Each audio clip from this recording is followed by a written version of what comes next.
Chapter 23, Episode 15. Billy convinced Sally that they were taking a break from finding people to kill. She couldn't do a job without him and whatever and whoever were supporting them. Mostly she trusted Billy's wisdom. He could see things about her that she didn't.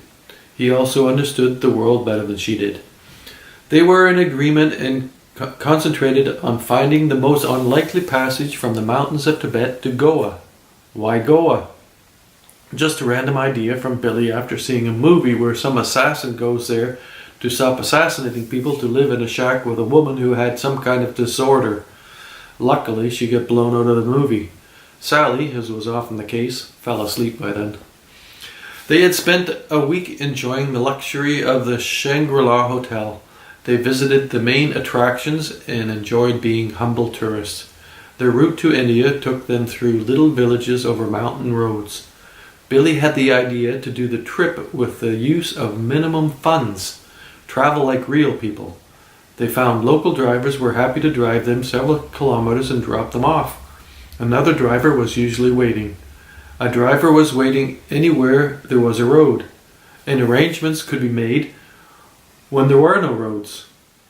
It had been one of those great success stories for a new way of doing business. It was impossible to have buses run in most of these areas. A high school kid that had watched a babbletube video about car sharing sat together with his father and made a plan. They received crowdfunding from the internet to buy a small fleet of used cars to test the logistics. A year later, there wasn't a place on the planet where you couldn't find a local who was part of a co-op that shared a car. Many co-ops only had one car. Most people didn't want their own car. It was a revolution. That bit started by some curious high school kid. An open source project. Billy had been fascinated by the story. Sally learned to be amazed when she finally understood the meaning of always having someone to contact that would drive you somewhere.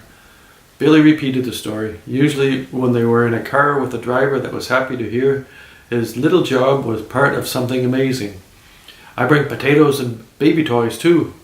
Everyone is connected on one application, here on my smart device. If you want to go somewhere, see if someone else is going there. If not, see if someone will drive you for a unit cost based on 3 other parameters. Sally always looked and didn't understand. What it came down to for the trip was hitching a ride was with the network ride application was the best way to achieve Billy's travel goal. The same network also offered rooms. The same network also offered home cooking. Billy had yet to find a local blueberry pie, but he found anything that was to be found. It was a jump into the future and a grab from the past when humans were comfortable with being social animals. The driver always told Billy they were very happy to have met him. Billy had the highest rating a passenger could have. Sally was also pretty high, but only because she was with happy chatty Billy. Billy was happy that he could go into an open network and rent space in a car or truck that was likely owned by a co-op for wherever they wanted to go and win. Sometimes it was someone driving an old delivery truck with chickens. Billy knew when he booked it. He knew what language the driver spoke, which was not a problem with a voice translator on everyone's smart device. But people wanted the choice to talk freely in one's own language. Billy didn't care. He actually preferred no English.